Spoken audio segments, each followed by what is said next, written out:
Hello, this week you're going to start working on the first part of a three-part key assessment that you will be doing in CHD 120. This is a group project where you and your group are going to be looking at the different activity centers that should be in high-quality classrooms. When you are doing your research on these activity centers, you're only going to be focusing on one, and you're going to be finding out what kinds of materials should be in that particular center, how long the children should have access to this center, and a lot of other important information that lets you know that this is what a high quality activity center should look like. So I've taken the time to put together this narrated PowerPoint to make sure you understand all of the parts of the project and how you're going to go about it. You're going to have a couple of weeks to work on this, and your finished product is going to be a PowerPoint presentation that one person is going to submit to me. So here we go. The first thing that you're going to see is this is a screenshot of all of the files that I have put into the activities presentation folder. The ones that I've circled are the three-part activity PowerPoints that are going to give you a lot of the information that you need for your particular activity center. A lot of these other files that are in here are actually for each activity center, and you'll only be using the one that you and your group choose. So once you have had a chance to go through those PowerPoints, the next thing that you're going to want to do is to sign up for a group on Blackboard. I have given you all of these choices: art, music, fine motor, books, dramatic play, math, science, blocks, and sand or water as options. And when you go under the group function that you should have become familiar with this past week, you have the opportunity to sign up for one of these activity centers. The rule is there can be no less than 3 people, but no more than 5. And so I've capped the sign up at 5. Once 5 people have signed up for a particular activity center, that's going to be closed. Once I've seen that everyone has signed up, I will send out an announcement that verifies what group you're in so that you can all get started on it. So once you have your group and you know what activity center you're going to be working on, these are all of the things that you're going to need. The activities 3-part PowerPoint, which I circled on that first slide, the milestones of child development, which is on Blackboard for you in a PDF, and the other thing that you're going to need to do is to find some online pictures of materials that should be in your particular activity center. And we'll talk a little bit more about that when we get to that next slide. Once you have done all of this, then you're ready to start working on your particular activity center. So I have circled this bolded sentence so that you really are aware of what you're going to be planning for. Basically, your PowerPoint is going to concentrate on activity centers that are for children ages 3 to 5, so normally the preschool years. But you are going to need to have a slide that makes some notations about infants, toddlers, children with special needs, and cultural differences that may require accommodations. For example, in the art center for infants and toddlers, you cannot have any glitter and you cannot have any art materials that smell like real food. Obviously, because young children put everything in their mouth, and so if they think something smells like a grape, then they might be inclined to put it in their mouth. So you're going to need to make sure that you read through the material, and if they mention anything that's going to be different for infants, toddlers, children with special needs, or cultural differences, you're going to need to make sure that you notate that somewhere in your presentation. So in your presentation, there are 5 different things that you're going to be looking for, and so we're going to go through them one by one. So item number 1 is going to be dealing with the materials that should be in your activity center.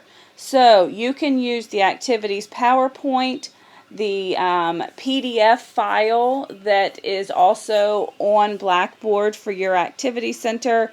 You can use Google, you can use your textbook, but basically what we need to know is what materials need to be in your activity center to be considered high quality. Some activity centers have different categories of materials, and I have a sample of that I'm going to show later in the PowerPoint. But basically what I am going to want you to tell me is what kinds of materials need to be in your activity center, how many of those materials need to be in the activity center, and the other part of it is finding some digital pictures of some of those materials that need to be in your activity center. The second thing that you're going to need to talk about is diversity. And so basically what I'm looking for here is how can you make sure that diversity is represented in your particular activity center. So whether or not it's books in a different language, whether it is musical instruments from a different country, somehow you need to make sure that you tell me how diversity can be represented in your particular center. The third thing that you're looking for are the skills and abilities that children develop from having access to your activity center. Again, you're going to find this information in the PowerPoints, on the PDF file of your activity center. The one thing that you're going to need to do with this particular section is make sure that you tell me where you found the information. So if you're using one of the PowerPoint slides, make sure you tell me what slide number it is. Or if you're using the page numbers from the All About Eckers, which I'm going to show you later, you just need to make sure that you cite that. The fourth thing is what the teacher's role is in facilitating learning with these materials. So other than simply putting the materials in the activity center, what is the teacher's role? And you're going to find that information again in the PowerPoint, in the Eckers PDF, and in your textbook. The last thing you're going to be doing is looking at the milestones. If you have not had the opportunity to become familiar with these, this is a very good time to do it because you're going to be using them later. Hopefully you had a chance to look through them this past week and just kind of see how they're set up. Just kind of a brief refresher. The Milestones book is the book that's used for early childhood standards, and it covers from birth to age 5. Once we get to 5, children are in kindergarten, and that's going to be an SOL. But milestones are divided into different domains, and the easiest way to look at the Milestones book is by color. The domains are color-coded, and so everything within the Milestones book is color-coded by that domain. In the front of the book, it takes each of the domains and it tells you all the standards that fall in that domain, breaks them up into different strands, and even breaks them up into the age group that they are developmentally appropriate for. So remember, for this presentation, you are only doing 3 to 5-year-olds, so you're going to want to make sure that your milestones are in the 36 to 48 months or the 48 months and older, because that's really where you're focusing. So what you need to do is you need to look through the milestones and find 4 milestones that could be met in your activity center with the materials that you have in there. But they need to be in at least 2 different domains, which means at least 2 different colors. We all know that when children are in high quality classrooms, they're not one-dimensional. If they are in the art center, they're not only doing art. They're probably also going to be in the creative domain. Maybe they're actually going to be drawing a picture about a book that they read, so that would be in the language and literacy. So you want to make sure that you find at least 2 different colors, 2 different domains, and a total of 4 milestones. Make sure that you talk about how the teachers are going to be supporting the learning and development, which is in the Milestones book. It actually gives you that information. And with this one, again, you need to make sure that you cite it. And when you cite the milestones, you need to be very, very specific. You need to tell me the domain, you need to tell me the strand, you need to tell me the actual standard. Because if you simply say A9, there's an A9 in every single domain. So just make sure that you're being very, very specific on the particular standard that you are using. So once you have all of that information, you're going to put together your PowerPoint presentation. There is a sample presentation on Blackboard for you.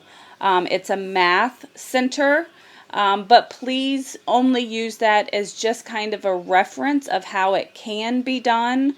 I chose that one because they met all of the criteria for the presentation, and so I think sometimes it's helpful to be able to see how someone else has set it up, but obviously you cannot use their presentation. You can't set it up with the exact same words because that obviously is plagiarism. So I've given you kind of some tools to know what I'm looking for. So the first thing that you're going to see is the rubric that I'm going to be using in order to grade your presentation.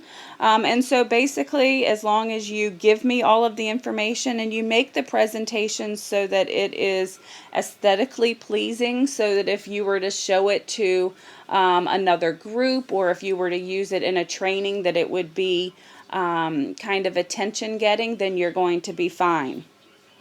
The other thing that I think is so important is for you to know that you're going to have the opportunity to critique each of your group members.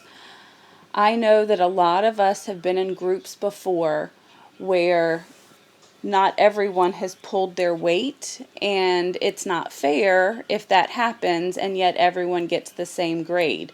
Obviously, if everyone participates and does their part, then you are going to get the same grade. But at the end of this assignment, once the presentations have been turned into me, I'm going to send out this rubric to each person, and I'm going to ask you to fill it out on your group members. And I want you to be very honest, to let me know if people contributed, if they did their part, if they were timely in getting the information together. Because I don't believe that everyone should be rewarded or penalized based on what other group members have done. So I just kind of wanted to put your mind at ease that I will be looking at how everyone is contributing to the overall presentation. So what I've done here at the end of this narrated PowerPoint is to kind of give you a checklist. It's a lot of information that you need to remember to put into this presentation. And so I find that this checklist is kind of helpful, especially since normally in groups people take one of the items and they kind of get that done, and then they kind of put it all together at the end. So just kind of an overall reminder of things that you need to do. Again, make sure this is for 3 to 5-year-olds, but do not forget that you need to make some kind of notation about infants, toddlers, special needs children, and cultural differences. Make sure all 5 questions are fully answered. Again, PowerPoint. If there's another type of software that you want to use, that's fine. I have just found that PowerPoint most people seem to have access to. Again, definitely make sure that you have pictures of your materials. That's item number 1, but you are welcome to put other visuals into your PowerPoints. And again, everyone has to be involved, and you'll have a group rubric that you will fill out at the end. So again, number 1, specific examples, categories, and the amounts of materials, as well as the pictures of the materials. Item number 2, again, you need to be dealing with diversity, and I've tried to give you where you can find this information to make it clear. Item 3 is skills and abilities. Make sure that you cite where you got your information from. Item 4 is the teacher's role. And item 5 is the milestones. So if you have this particular component of your presentation, make sure that it's 4 milestones in at least 2 different domains, that you include how teachers support learning, and make sure that you cite everything. So the last 2 slides I wanted to show you are the Eckers PDF files that I have on Blackboard for you. If you remember back on the first slide, I showed you a screenshot of all of the files that I have listed under the group activities presentation, and you will see ones that say math.pdf or books and pictures.pdf. This is actually taken from the Eckers book, which is the rating tool that is used for preschool classrooms. So when I go out to do a rating at a preschool, I actually have to use the Eckers in order to determine how much quality they have in their classrooms. So you are actually going to be using the same information that I do when I go do a rating when you are pulling together your information. So each activity center has its own PDF, and so you're only going to need to concern yourself with your particular center. But this file is going to give you a lot of information that you're going to be able to use in your presentation. So just a few things that I kind of underlined for you. Remember, one of the items asks you for the skills and abilities that children develop in a particular activity center. Well, if you see in the Art Center, in the first paragraph, they've already told you some of those skills, that it allows them to practice fine motor skills, that it allows them to experiment with shapes, that it allows them to develop their own creative expression. So, as I was trying to let you know earlier, all of the information you need is provided for you. You just have to take the time to read through it. The other part of your particular file is going to tell you if there are certain categories. So if you remembered, item number 1 is all about the materials that should be in your activity center. For a lot of centers, the materials are separated by categories. So for instance, in art, the 5 categories are drawing materials, paint materials, 3-dimensional materials, collage materials, and tools. And they've given you all kinds of examples of things that should be in there. So you need to make sure that you look through your file to find out if there are certain categories of materials that should be in your activity center. Some centers do not have categories, and that's fine. Just make sure that you give us a very good representation of the materials that should be in your particular activity center. So that really concludes the information on the group activity presentation. Again, everything that you need is on Blackboard. Don't forget that you're going to need to go into Blackboard to sign up for your group. And once your group is finalized, I will send out an announcement that says this is the group for this particular activity centers.